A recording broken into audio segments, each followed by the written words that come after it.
नमस्कार, महाराष्ट्र देशा विशेष कार्यक्रमात आपल्या सर्वांचं स्वागत। या आठवड्यात राज्य सरकारने घेतलेल्या महत्त्वाच्या निर्णयांचा आढावा घेऊया। सुरुवातीलाच बातमी आहे कर्जमाफीची। पुण्यश्लोक अहिल्यादेवी होळकर शेतकरी कर्जमुक्ती योजनेच्या लाभ वितरणाला मुख्यमंत्री देवेंद्र फडणवीस यांच्या हस्ते प्रारंभ झालाय। पहिल्या टप्प्यात 6,22,207 लाख पात्र शेतकऱ्यांच्या बँक खात्यामध्ये 5,028 कोटींची रक्कम थेट जमा करण्यात आली। आधार प्रमाणीकरण पूर्ण झालेल्या शेतकऱ्यांना याचा लाभ मिळणार आहे, त्यामुळे शेतकरी आर्थिकदृष्ट्या सक्षम होणार आहे। यावेळी उपमुख्यमंत्री सुनेत्रा पवार उपस्थित होते।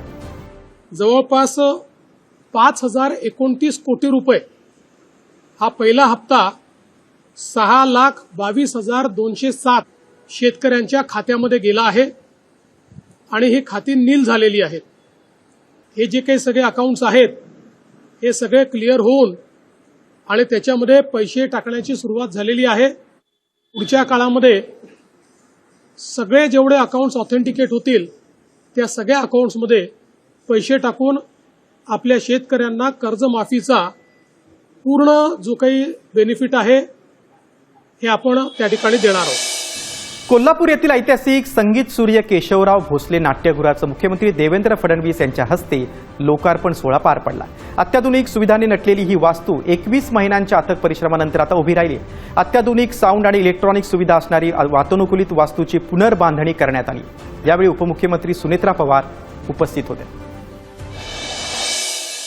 नवी मुंबईतील खारघरमध्ये मेघालय भवनच्या जमीन हस्तांतरण आणि भूमिपूजन सोहळा मुख्यमंत्री देवेंद्र फडणवीस आणि मुख्यमंत्री कॉनरॉड के संगमा यांच्या उपस्थितीत पार पडला। हे भवन दोन्ही राज्यांमधील सांस्कृतिक आणि आर्थिक एकात्मतेला बळ देणार आहे। मेघालयातून मुंबईत येणाऱ्या नागरिक, विद्यार्थी आणि रुग्णांसाठी हक्काचं घर ठरेल असा विश्वास मुख्यमंत्री फडणवीस यांनी यावेळी व्यक्त केला।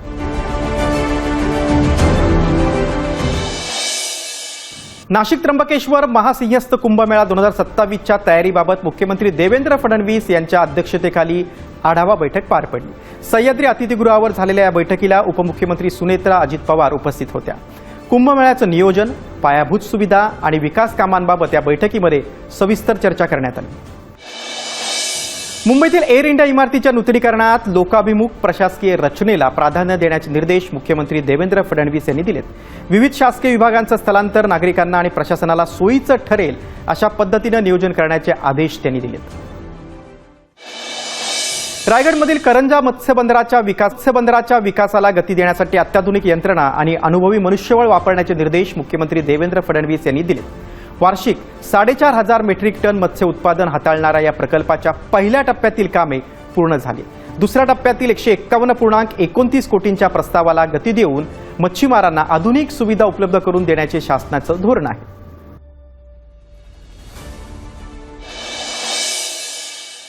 नाशिकमध्ये केंद्रीय संस्कृत विद्यापीठाच्या नवीन परिसरासाठी 16.80 हेक्टर जमिनीचा 7/12 उतारा विद्यापीठाला सुपूर्द करण्यात आला। मुख्यमंत्री देवेंद्र फडणवीस यांच्या हस्ते हा हस्तांतरण सोहळा झाला।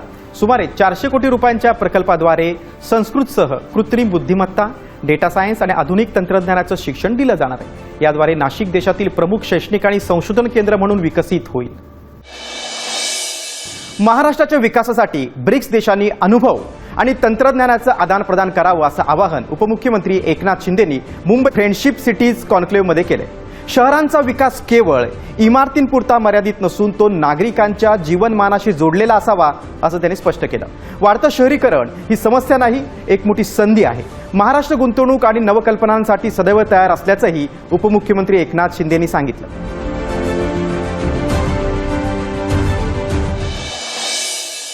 म्हाडाच्या प्रलंबित प्रकल्पांना गती देत सर्वसामान्यांसाठी मोठी घरांची लॉटरी लवकरात लवकर जाहीर करण्याचे निर्देश उपमुख्यमंत्री सुनेत्रा पवार यांनी दिलेत।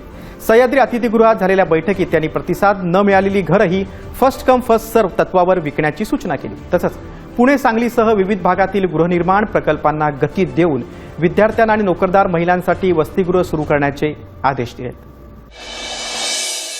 महाराष्ट्र देशा विशेष कार्यक्रमात आता इथेच थांबतोय। पुन्हा भेटूयात, तोपर्यंत नमस्कार।